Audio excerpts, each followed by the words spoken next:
आज हम लोग निर्देशांक ज्यामिति का पार्ट नंबर हम लोग तीसरा क्या करेंगे, सॉल्व करेंगे। प्रश्नावली 7.3 को क्या करेंगे, सॉल्व करेंगे। तो इसके पहले भुज और कोण निर्देशांक के बारे में जानकारी हो चुकी है।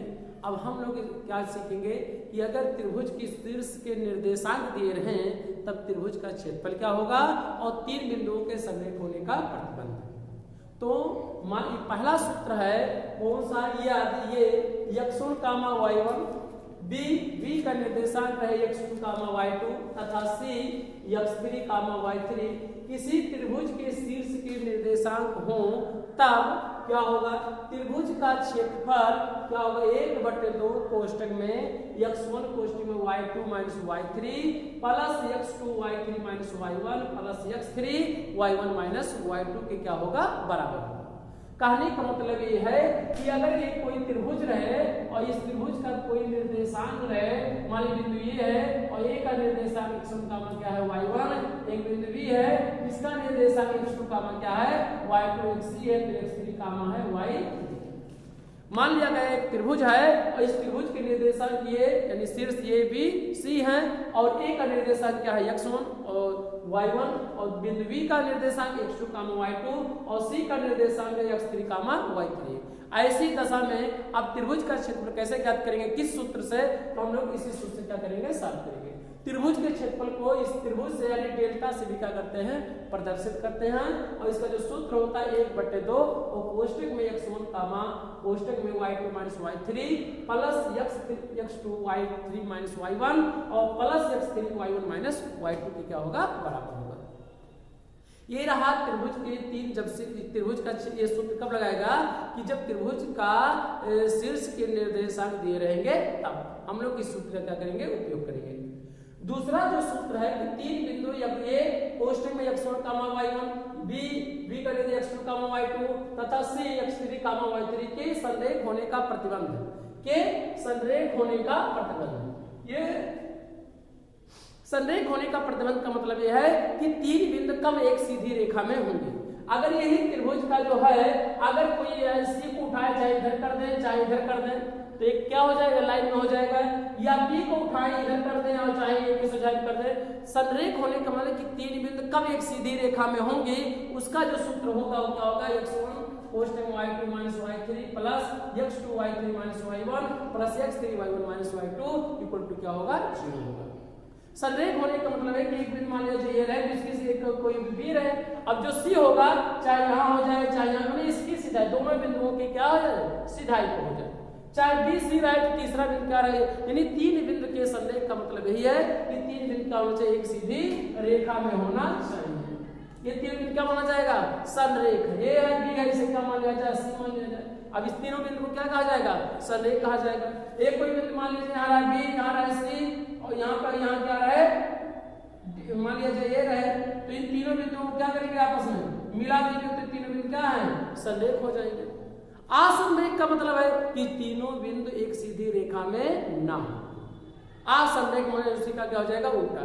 जैसे असंरेख होगा, एक मान लिया जाए दो बिंदु रहे ऐसे, एक बिंदु यहाँ पर एक बिंदु यहाँ पर है, एक बिंदु ये है, एक बिंदु क्या रहे भी, और तीसरा बिंदु अगर असंरेख हो जाएगा यानी इसकी सीधाई पे ना हो, यहाँ हो जाए तो क्या बन जाएगा, ये यहाँ हो जाए, मान लीजिए यहाँ बिंदु हो जाए या यहाँ बन जाए, यहाँ जैसे होगा इन बिंदुओं को मिलाएंगे तो क्या बन जाएगा, एक त्रिभुज का क्या हो जाएगा, निर्माण हो जाएगा। तो इस त्रिभुज का क्या हो जाएगा, क्षेत्रफल प्राप्त हो जाएगा। तो क्षेत्रफल की सहायता से जैसे ही संरेख होता है तो इसका क्षेत्रफल क्या हो जाएगा, 0 हो जाएगा। और जब त्रिभुज का क्षेत्रफल 0 हो जाएगा तो टोटल 0 तिरछा गुणा करेंगे तो यही सूत्र में क्या होगा, प्राप्त होगा। तो संरेख का मतलब होता है कि तीनों बिंदु क्या एक सीधी रेखा में होना चाहिए और असंरेख का मतलब कि तीनों बिंदु एक सीधी रेखा में न होना चाहिए। तो हम लोग क्या करेंगे, इससे संबंधित क्वेश्चन को क्या करेंगे, सॉल्व करेंगे। और कौन सा प्रश्नावली यानी 7.3 को हम लोग क्या करेंगे, सॉल्व करेंगे।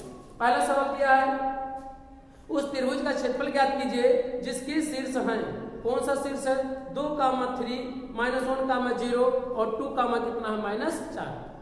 और हमें क्या करना है कि त्रिभुज के ये शीर्ष हैं और त्रिभुज का क्षेत्रफल ज्ञात करना है। तो इसके लिए हम लोग क्या करेंगे, 2, कितना दिया है, 2, 3, एक बिंदु ये दिया है और दूसरा बिंदु भी क्या है, -1, कितना दिया है, 0 और एक तीसरा बिंदु दिया है क्या, 2, कितना दिया है 2, कितना -4। त्रिभुज के क्या है? शीर्ष है। कि त्रिभुज के क्या है? त्रिभुज के शीर्ष है, और शीर्ष है तो क्या ज्ञात करना है? क्षेत्रफल ज्ञात करना है। तो ऐसे जब त्रिभुज का निर्देशांक दिया रहेगा तो उसका क्षेत्रफल का सूत्र क्या करेगा? क्या है सूत्र है? क्या करेंगे? त्रिभुज का क्षेत्रफल क्या लिखेंगे? त्रिभुज पहले x1 y1 x2 y1 x2 सम्मान लिया जाए। जो पहला बिंदु होगा x1 की वैल्यू कितना हो जाएगा? 2। x2 की वैल्यू कितना? y1 की वैल्यू कितना हो जाएगा? 3। यहाँ सॉल्व करेंगे। इसके बाद यहाँ पर देखेंगे x2 की वैल्यू कितना दिया? -1, और y2 की वैल्यू कितना दिया है? 0। तीसरा बिंदु x3 दिया है, x3 की वैल्यू कितना दिया है? 2, तो यहाँ 2 लिख देंगे। और y3 की वैल्यू कितना दिया है? तो कितना दिया? -4। जो पहला रहता है वो x का मान आता है, जो दूसरा रहता है वो क्या होता है? y का मान होता है। क्योंकि निर्देशांक में x का मान y को ही हम लोग क्या कहते हैं? निर्देशांक कहते हैं। और जो x रहता है उसे हम लोग भुज कहते हैं, जो y होता है उसे हम लोग क्या कहते हैं? कोट कहते हैं। अब हम लोग क्या करेंगे? त्रिभुज का क्षेत्रफल क्या करेंगे? सॉल्व करेंगे। क्या होगा? त्रिभुज का क्षेत्रफल लिख लिया जाए इसी पॉइंट पे। त्रिभुज का क्षेत्रफल, त्रिभुज का क्षेत्रफल क्या होगा? 1/2 सूत्र में रहेगा ही, और 1/2 कोष्ठक में क्या कर देंगे? x1 की वैल्यू कितना दे रखा है? x1 की वैल्यू 2 है तो 2 लिखेंगे, कामा y1 की वैल्यू y2 - y3 है, y2 - y3। तो इसी सूत्र में y2 की वैल्यू कितना दिया है? 0, तो 0 कर देंगे, माइनस y2 की वैल्यू कितना? y3 की वैल्यू कितना? -4। तो माइनस क्या हो जाएगा? माइनस क्या हो जाएगा? प्लस क्या हो जाएगा? 4 हो जाएगा। प्लस आगे प्लस लगाएंगे x2 की वैल्यू कितना दिया? -1, तो -1 और प्लस, तो प्लस बड़े माइनस क्या हो जाएगा? -1 है, तो क्या हो जाएगा? 1 लिख देंगे। आगे और क्या लिखेंगे?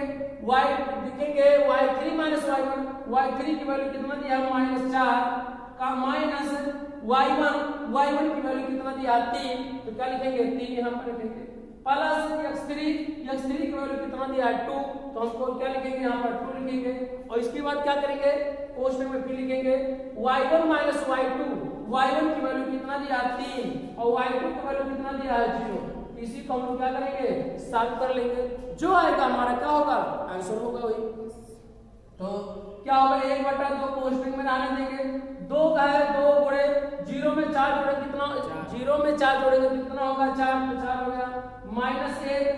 इसके बाद -4 - 3, तो माइनस आपस में क्या हो जाएगा? जुड़ जाएगा। 4 तो कितना होगा? 7, तो कितना हो जाएगा? -7। कोष्ठक यहाँ पर क्या होगा? गुणे होगा। क्या होगा? गुणे होगा। क्या होगा? गुणे होगा।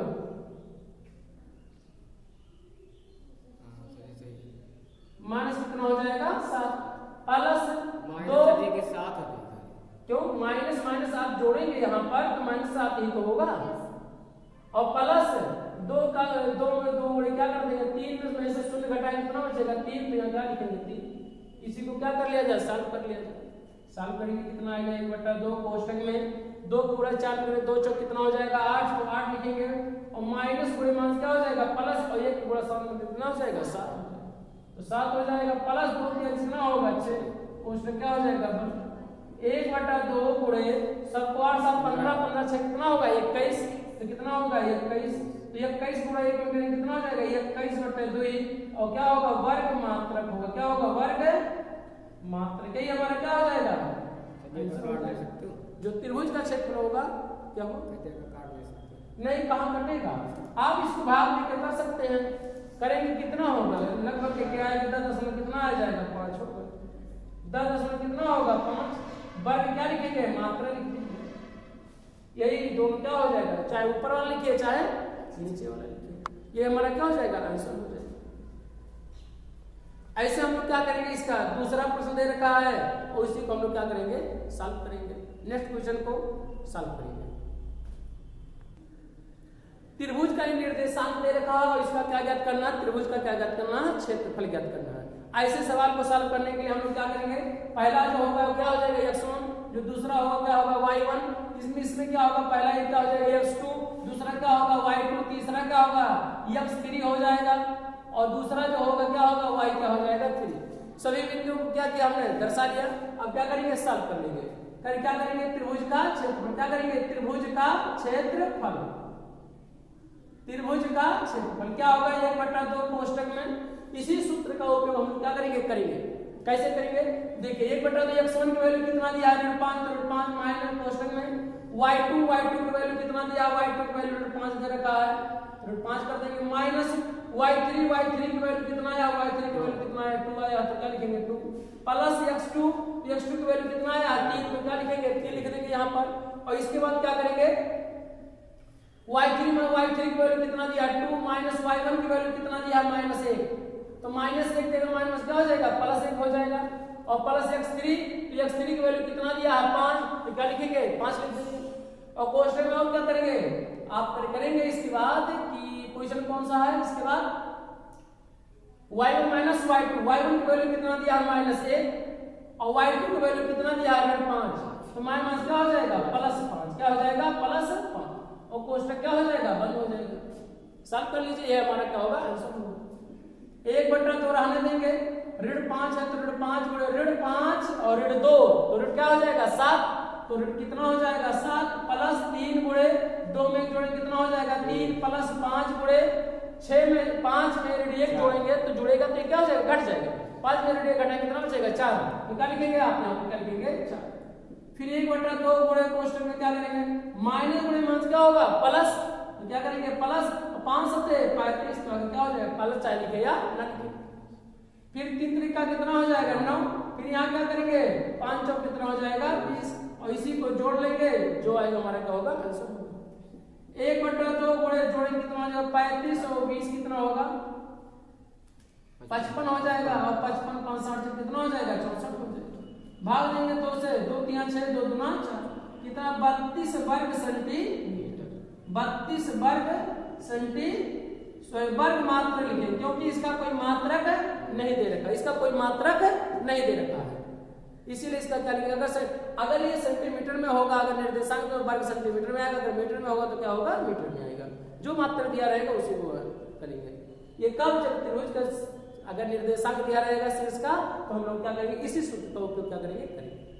नेक्स्ट क्वेश्चन को क्या करेंगे हम लोग सॉल्व करेंगे, संरेख से संबंधित क्वेश्चन को सॉल्व करेंगे। इस प्रश्न में हम लोग क्या करेंगे, ये 7.3 का दूसरा क्वेश्चन है। तो प्रश्न में ये कहा है कि ये जो 7 कामा ऋण 2 है, 5 कामा 1 3 कामा के तीनों बिंदु क्या है संरेख है, तो कह रहा है के का मान ज्ञात कीजिए। ऐसे प्रश्नों को हल करने के लिए हम लोग क्या करेंगे कि जो बिंदु दिया रहेगा 3 बिंदुओं के संरेख होने का जो प्रतिबंध होगा उसी पे क्या करेंगे रख देंगे सेम, और इसके बाद क्या करेंगे सॉल्व करेंगे। तो जो प्रश्न होगा यानी हमारा जो है क्या है x1 है, दूसरा क्या है y1, और जो इसमें होगा क्या होगा x2, ये क्या होगा y2, इसमें क्या होगा x3, इसमें क्या होगा y, सभी बिंदुओं को क्या करेंगे निर्धारित कर लेंगे हम लोग, x1 y1 x2 y2 x3 y3 सभी बिंदुओं को क्या करेंगे निर्धारित करेंगे। यदि यह तीनों बिंदु संरेख है तो इस प्रतिबंध को क्या करेगा संतुष्ट करेगा, इस सूत्र को क्या करेगा संतुष्ट करेगा। क्यों, क्योंकि प्रश्न में दे रखा है कि तीनों बिंदु क्या है संरेख है, यदि संरेख है तो इस सूत्र को क्या करेगा संतुष्ट करेगा। तो संतुष्ट करेगा तो यानी संरेख का, तो इसी सूत्र में क्या करेंगे रख देंगे, और रखने के बाद किसके बराबर होना चाहिए 0 के क्या होना चाहिए बराबर, तो हम लोग क्या करेंगे बराबर 0 लिख देंगे, और जो प्राप्त होगा यानी के का क्या होगा मान प्राप्त हो जाएगा। इस तरह से सॉल्व करें तो वैल्यू रखेंगे, x1 की वैल्यू कितना दिया है 7 कोष्टक में, y2 की वैल्यू कितना दिया है, y2 की वैल्यू कितना दिया है 1 माइनस y3 की वैल्यू कितना दिया है k, तो क्या लिखेंगे k। इसके बाद क्या करेंगे हम लोग प्लस x2 की वैल्यू कितना दिया है 5 कोष्टक में, y3 की वैल्यू दिया है k माइनस, इसके बाद y1 की वैल्यू कितना दिया -2, तो मान क्या हो जाएगा +2 हो जाएगा, क्यों क्योंकि माइनस यहाँ पहले से ऑलरेडी था। प्लस x3 की वैल्यू कितना होगा 3 होगा, और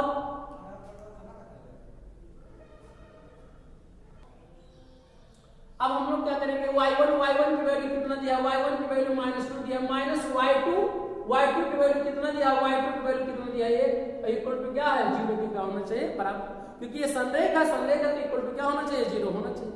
अब हम लोग क्या करेंगे सॉल्व कर लेंगे, जो आएगा वही क्या होगा k की वैल्यू हो जाएगी। तो 7 गुणा k में कितना हो जाएगा 7, और 7 गुणा k में करेंगे कितना हो जाएगा -7k, प्लस 5 गुणा k में करेंगे कितना होगा 5k, 5 गुणा 2 5 गुणा कितना हो जाएगा 10। यहाँ पर करेंगे आप देखेंगे कि ऋण 2 1 है ऋण 1 है, तो ऋण 2 ऋण 1 कितना हो जाएगा -3, और माइनस प्लस गुणे कितना हो जाएगा +3 गुणे कितना हो जाएगा माइनस कितना 3 इक्वल टू क्या हो जाएगा 0। यहाँ पर करेंगे k के आपस में क्या करेंगे जोड़ लेंगे, यहाँ पर -7k है, यहाँ पर प्लस k 5, के है तो हम प्लस माइनस रहेगा तो क्या होता है घट जाता है। 7 की वजह से 5 की घटाएंगे कितना बचेगा -2 के, तो क्या हो जाएगा -2 की। और यहाँ पर 10 और 7 कितना है 17, तो क्या लिखेंगे 17 और -3 3 का कितना होगा 9, प्लस गुणे माइनस कितना हो जाएगा माइनस और 3 3 का कितना होगा 9 = 0 तो 0। घटाएंगे कितना होगा -2 के बराबर प्लस 17 में से अगर 9 घटाएंगे कितना बचेगा 8 बचेगा, तो क्या लिखेंगे 8 = क्या होगा 0, तो क्या लिखेंगे 0। तो इसके बाद क्या करेंगे पांचवां करेंगे 2 के बराबर कितना होगा, चर को एक तरफ करेंगे या चर को एक तरफ करेंगे, तो कितना हो जाएगा -8, दोनों और -8 तो क्या हो जाएगा कैंसिल हो जाएगा, तो के बराबर कितना हो जाएगा 8 बटे कितना हो जाएगा 2, 2 का भाग में कितना हो जाएगा 2 चौक 8, तो के की वैल्यू कितना आ गया 4, ये हमारा क्या हो जाएगा आंसर हो जाएगा, ये हमारा क्या हो जाएगा आंसर हो जाएगा। के बराबर कितना आ गया 4, ये हमारा क्या हो गया आंसर हो गया। तो ये क्या रहा संरेख होने प्रतिबंध से संबंधित क्वेश्चन था। इसके बाद हम लोग क्या करेंगे नेक्स्ट क्वेश्चन को क्या करेंगे सॉल्व करेंगे। ऐसे इसका दूसरा प्रश्न है 8, के, -4, 2, -5 तीनों बिंदु क्या है संरेख है, तो कारक के का क्या ज्ञात कीजिए मान ज्ञात कीजिए। तो ऐसे प्रश्न को हल करने के लिए हम लोग क्या करेंगे इसी सूत्र का क्या करेंगे हम लोग उपयोग करेंगे, क्योंकि अगर तीन बिंदु संरेख है तो इस सूत्र को क्या करेगा वो संतुष्ट करेगा। कौन से बिंदु, ये तीनों बिंदु इसको क्या करेंगे संतुष्ट करेंगे। तो रखेंगे सभी वैल्यू, तो रखिए x1 की वैल्यू, ये हमारा क्या है x1, तो ये हमारा क्या है y1, ये हमारा क्या है x2, ये क्या है y2, ये हमारा क्या है x3, तो ये क्या है y3। x1 y1 x2 y2 x3 y3 सभी बिंदुओं को हमने क्या किया निर्धारित कर लिया। अब हम लोग क्या करेंगे सॉल्व करेंगे। रखिए x1 की वैल्यू कितना दिया 8, तो क्या लिखेंगे 8 कोष्ठक में, y2 की वैल्यू कितना दे रखा है, तो y2 की वैल्यू कितना दिया है, y2 की वैल्यू 4 माइनस y3 की वैल्यू कितना 5, तो कितना हो जाएगा क्यों यहाँ प्लस बड़े माइनस होगा तो क्या हो जाएगा, यहाँ पे माइनस बड़े माइनस क्या हो जाएगा प्लस, क्योंकि रखेंगे यहाँ पे क्या करेंगे 5 रखेंगे, प्लस x2 की वैल्यू कितना दिया है कोष्ठक में दिया है y3 माइनस y1, तो y3 की वैल्यू कितना दिया दे रखा माइनस कितना दिया 5 माइनस y1 की वैल्यू कितना दिया y1 की वैल्यू 1 है, तो क्या लिखेंगे 1 कोष्ठक बंद, प्लस x3 होता है आगे x3 है तो क्या लिखेंगे x3 का कोष्ठक y1, तो y1 की वैल्यू कितना दिया है 1, तो 1 माइनस y2 की वैल्यू कितना -4 है तो माइनस क्या हो जाएगा +4 है तो 4 = 0 तो क्या लिखेंगे 0। अब हम लोग क्या करेंगे सॉल्व करेंगे तो करेंगे यहाँ पर 8 गुणे 5 में से 4 घटाएं कितना बचेगा 1, तो 1 बच जाएगा, प्लस 4 गुणे -5 है तो -1 तो कितना हो जाएगा 6, माइनस आपस में क्या हो जाता है जुड़ जाता है, तो 5 में कितना हो जाएगा 6 तो कितना हो जाएगा -6 प्लस x3 की वैल्यू हमने नहीं रखा, x3 की वैल्यू यहाँ पे कितना दिया 2, तो क्या लिखेंगे यहाँ पर 2, तो 2 गुणे कितना हो जाएगा 4 में गुणे कितना हो जाएगा 5 = 0, तो क्या करेंगे 0। सॉल्व करिए तो 8 गुणे 1 गुणे कितना हो जाएगा 8, तो 8 लिखेंगे प्लस गुणे माइनस कितना हो जाएगा माइनस 4 गुणा 6 में 4 से कितना हो जाएगा 24, सॉरी यहाँ पे 4 नहीं है, सॉरी यहाँ पे क्या है के, अब के का गुणा 6 में करेंगे तो प्लस गुणे माइनस और के का गुणा 6 में कितना हो जाएगा 6 के कितना हो जाएगा 6, और इसके बाद प्लस क्या करेंगे 2 के तो 2 पंचे कितना हो जाएगा 10 = 0 है तो क्या करेंगे 0, तो चर को -6 के है तो -6 और 10 और 8 कितना प्लस चर वाला चर में जोड़ लेंगे अचर वाला अचर में जोड़ लेंगे, तो चर और अचर है तो यहाँ पे देखेंगे ये भी अचर आपस में क्या हो जाएगा जुड़ जाएगा, समान चिन्ह आता है तो जुड़ जाता है, विपरीत चिन्ह आता है तो क्या होता है घट जाता है, तो 10 और 8 कितना हो जाएगा प्लस कितना हो जाएगा 18 = क्या हो जाएगा 0, तो -6 के बराबर कितना हो जाएगा माइनस कितना हो जाएगा प्लस आ जाएगा क्या हो जाएगा माइनस हो जाएगा, दोनों और माइनस क्या हो जाएगा कैसे, तो के बराबर कितना होगा 18 बटे कितना होगा 4 गुणे यार क्या हो जाएगा भाग हो जाएगा, तो 6 का भाग देंगे तो 6 × 18 के की वैल्यू कितना आ गया 3, यही हमारा क्या हो गया आंसर हो गया। तो हम लोग क्या करेंगे ऐसे क्वेश्चनों को क्या करेंगे सॉल्व करेंगे। तो बहुत ही महत्वपूर्ण क्वेश्चन है, के की वैल्यू कितना हो गया 3 = क्या आ गया, यानी के = क्या हो गया 3। ये कब सूत्र लगेगा जब 3 बिंदु क्या होंगे संरेख रहेंगे, तब हम लोग क्या करेंगे इस सूत्र का उपयोग करेंगे। तो हमें उम्मीद है कि आप बेहतर से सीखे होंगे। जय हिंद जय भारत।